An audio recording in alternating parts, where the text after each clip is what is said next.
মা সবকিছু নিয়েছো? হ্যাঁ, সবই নেওয়া হয়েছে, চল। আচ্ছা চলো। আজকে সকালের প্রতিটা মুহূর্ত ছিল খুবই অমূল্যবান। আমি, মা আর আমার মাসতুতো দিদি আমরা তিনজনে মিলে চলে গেছিলাম আমাদের বাড়ির কাছে থাকা একটা বৃদ্ধাশ্রমে, যেটার ভিডিও তোমাদের আগেও আমরা শেয়ার করেছিলাম।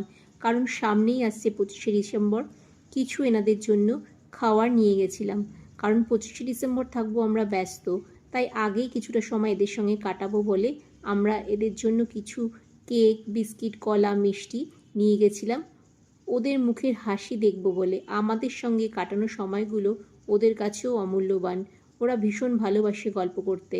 আর আমরা এখানে যারা বয়স্ক ছেলেরা রয়েছে, বয়স্ক কাকু, জেঠু, দাদুরা রয়েছে, তাদের জন্য নিয়ে গেছিলাম কিছু সোয়েটার।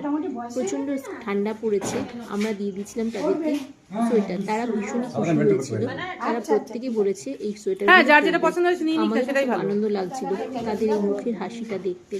আমরা সত্যি খুব ভাগ্যবান যে এদের সঙ্গে কিছুটা সময় কাটাতে পারলাম। খুব আনন্দ হয়েছিল। আর এত সুন্দর একটা মুহূর্ত, সেটা কি ক্যামেরা বন্দি না করে পারি? মা, দিদি, আমরা সবাই মিলে তাদেরকে তাদের হাতে এগুলো তুলে দিয়েছিলাম। তাদের জন্য কিছু খাওয়ার যখন নিয়ে যাই, আমাদের সামর্থ্য মতো যা পারি তাই নিয়ে যাই। কিন্তু কি করব, সবসময় তো বড় কিছু করার ক্ষমতা আমাদের হয় না। তাই ছোট ছোট মুহূর্তগুলো কাটানো সম্পর্ক আমাদের কাছে খুবই অমূল্যবান। মা এই বয়স্ক দাদুটাকে একটু প্রণাম করে নিল। ইনি নাকি অ্যালোপ্যাথি ডাক্তার।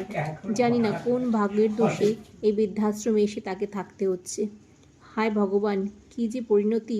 জানি না আমাদের এরকম পরিণতি কোনোদিন হবে কি না, আমাদের জানা নেই।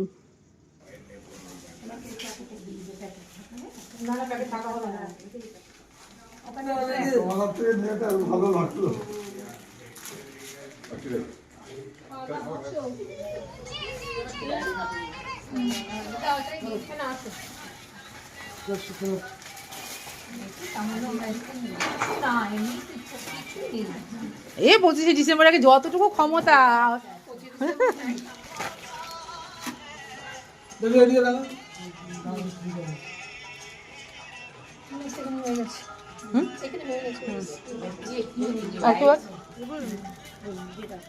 দিদা কি সুন্দর তার ঘরে ঠাকুর পেতে রেখেছে, দেখে সত্যি ভীষণ শান্তি লাগলো মনে। কতটা ভক্তি ভরে এরা পুজো করে, তাও ভগবান এদের মুখ তুলে তাকায় না।